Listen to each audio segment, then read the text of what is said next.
Recording. Assalamualaikum warahmatullahi wabarakatuh. Kali ini kita akan membahas tentang konsep ketuhanan dalam Islam. Nah, sebelum kita membahas tentang konsep ketuhanan dalam Islam, maka kita harus mengenalkan dulu apa dan bagaimana sejarah tentang ketuhanan dalam Islam, termasuk sejarah pemikiran manusia tentang Tuhan. Nah, berbicara tentang sejarah pemikiran manusia tentang Tuhan, yaitu di mana secara dilihat di literatur sejarah agama, menurut pemikiran Barat, dikenal dengan teori evolusionisme, yaitu teori yang mengatakan adanya proses dari kepercayaan yang amat sederhana lama-kelamaan meningkat menjadi sempurna. Itu. Nah, secara teori evolusionisme, bahwasanya sejarah pemikiran manusia tentang Tuhan itu dibedakan menjadi 6 macam. Yang pertama yaitu dinamisme. Dinamisme ini adalah bagaimana mempercayai bahwasanya setiap benda itu mempunyai pengaruh pada manusia. Ada yang berpengaruh negatif, ada yang berpengaruh positif. Nah, kekuatan yang ada pada benda disebut dengan mana, tuan, dan syakti. Mana hanya dapat dirasakan pengaruhnya tetapi tidak dapat dilihat dengan panca inderanya. Kemudian yang kedua yaitu animisme. Animisme itu adalah bagaimana paham paham ini mempercayai bahwa roh-roh yang terdapat dalam jasad manusia itu akan tetap tetap aktif dan hidup sekalipun jasadnya sudah mati. Nah, roh itu sebagai sesuatu yang hidup mempunyai rasa senang dan mempunyai kebutuhan-kebutuhan. Nah, untuk menghindari roh-roh tersebut agar tidak memberikan dampak negatif pada kita, maka itu membutuhkan atau menyediakan kebutuhan roh berupa sesajian. Kemudian yang ketiga yaitu politeisme, di mana politeisme ini berpengaruh gabungan dari dinamisme dan animisme. Artinya, paham ini tidak mempercayai adanya dinamisme dan animisme. Dia lebih membangun perspektif berdasarkan dirinya, berdasarkan pemikiran dirinya sehingga dia menolak dengan paham dinamisme dan animisme. Kemudian yang kedua, yang keempat, maaf, yaitu hinotisme. Hinotisme ini adalah pemahaman bagaimana politeisme ini ternyata juga tidak mendatangkan kepuasan terutama terhadap kaum cendekiawan.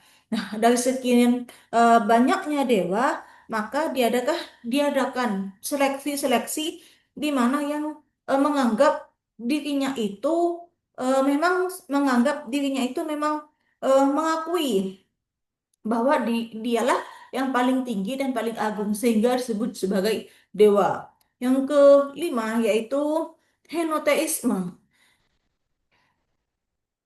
Yang kelima itu monoteisme. Monoteisme ini adalah paham ini hanya mengakui adanya satu Tuhan di seluruh dunia.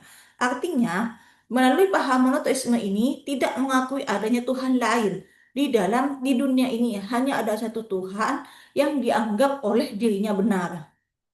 Kemudian yaitu tentang siapakah Tuhan itu?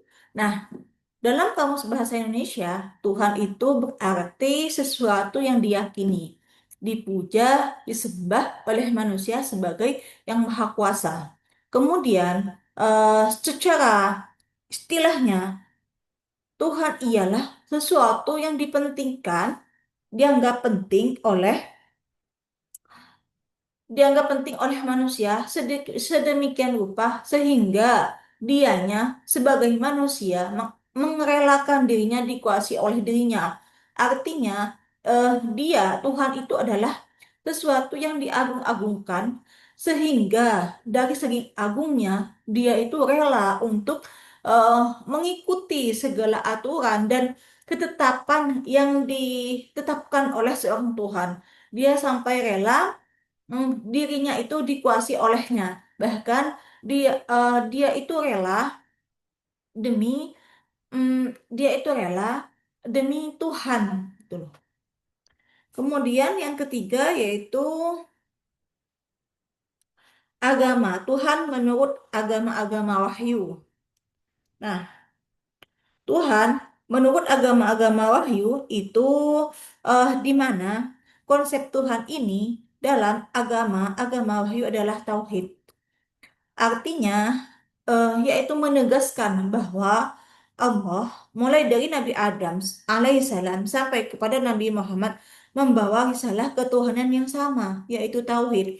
Di mana bunyi tauhid? Tauhid itu seperti kalimat La ilaha illallah Muhammadur Rasulullah, artinya La ilaha illallah, tidak ada Tuhan selain Allah yang mulia, tidak ada Tuhan selain Allah Muhammad Rasulullah kecuali Nabi Muhammad, dan Nabi Muhammad adalah utusan Allah. Nah, artinya hal ini berarti bahwa setiap Muslim harus membersihkan diri dari segala macam Tuhan terlebih dahulu sehingga yang ada dalam hatinya hanya ada satu Tuhan, yaitu Allah. Nah, penegasan dan pencairan tentang Tuhan diperoleh melalui wahyu. Nah, wahyulah yang memberikan informasi yang benar dan tepat tentang siapa Tuhan. Akal manusia untuk berpikir siapa Tuhan itu tidak mungkin ada kepuasannya dari hasil pemikiran tersebut. Tetapi, nah, untuk bisa mendapatkan kebenaran yang sesungguhnya, maka wahyulah yang memberikan kabar bahwasanya Tuhan itu adalah satu, yaitu Allah Subhanahu wa Ta'ala. Kemudian yaitu pembagian tauhid. Itu terdiri dari tiga. Ada tauhid rububiyah, tauhid uluhiyah, tauhid al-asma wa al-sifat. Artinya, tauhid rububiyah itu berarti meyakini bahwa Allah lah satu-satunya Tuhan yang memonopoli penciptaannya. Nah, artinya tauhid tauhid rububiyah ini membatalkan semua konsep kedaulatan hukum yang dibuat manusia. Tidak ada seorang manusia yang dapat mendakwakan dirinya sebagai pemilik kedaulatan dan kekuasaan. Hanya satu Tuhan yang bisa menciptakan kedaulatan dan kekuasaan yang dimiliki oleh Tuhan. Kemudian yang kedua yaitu tauhid uluhiyah. Tauhid uluhiyah ini bagaimana manifestasi dari kalimat syahadat yang diucapkan seorang muslimin, pengakuan bahwa Allah sebagai satu-satunya Tuhan yang disembah dan dipuja.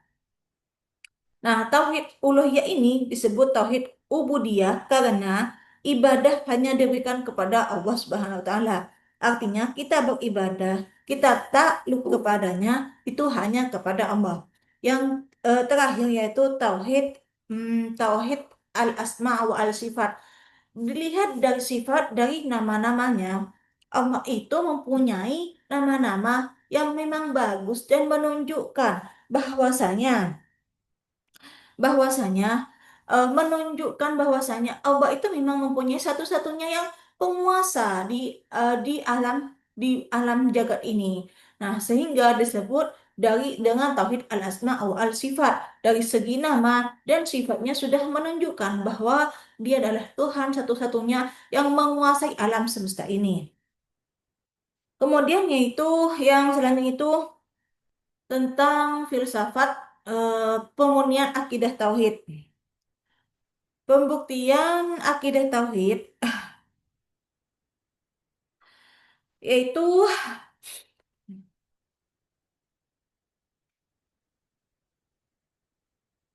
menjaga dan memelihara iman dari segala sesuatu yang dapat merusak atau mencemarinya. Artinya segala sesuatu yang merusak keyakinan kita terhadap satu Tuhan tersebut. Artinya itu tidak mengakui adanya Tuhan selain Dia. Kemudian tidak munafik terhadap di perintah yang diatur oleh eh, Tuhannya. Nah, disitulah disebut sebagai pemurnian akidah tauhid. Oke, sekian dari saya. Saya sampaikan terima kasih. Sampai ketemu di minggu selanjutnya.